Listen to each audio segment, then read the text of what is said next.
এটি একটি বাংলা খবরের চ্যানেল। খবর দেখতে হয়, না হলে পিছিয়ে পড়তে হয়। সঠিক খবর দেখার জন্য আপনারা এখন দেখছেন খবর 48 ঘন্টা।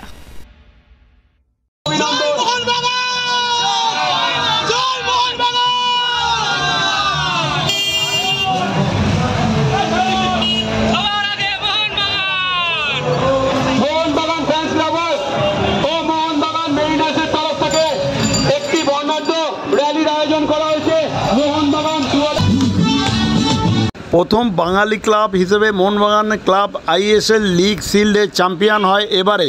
সেই জন্যে বারুইপুর মোহনবাগান ফ্যান্স লাভার্স ও বারুইপুর মেরিনার্সের পক্ষ থেকে রবিবার সন্ধ্যায় বারুইপুর রাজপথে প্রায় 80 ফুট লম্বা মোহনবাগানের পতাকা নিয়ে একটি বর্ণাঢ্য শোভাযাত্রা হয়। সেই চিত্র আপনারা দেখছেন খবর 48 ঘন্টার পর্দায়।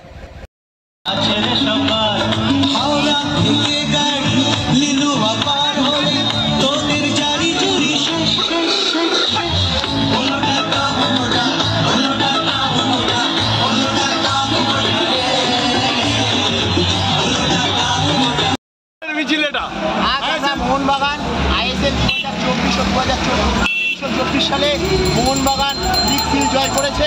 আজকে এই সুবাদে বারুইপুরের রাজপথে বারুইপুর মেরিনার্স ও বারুইপুর মোহনবাগান ফ্যান্স ক্লাবের যৌথ উদ্যোগে আজ একটা বর্ণাঢ্য শোভাযাত্রার আয়োজন করেছি। এই শোভাযাত্রায় অসংখ্য মোহনবাগানরা মোহনবাগান সমর্থকরা আমাদের এই সমর্থনে অংশগ্রহণ করেছে এবং আপনাদের পক্ষ থেকে সকলকে জানাচ্ছি সবুজ মেরুন অভিনন্দন।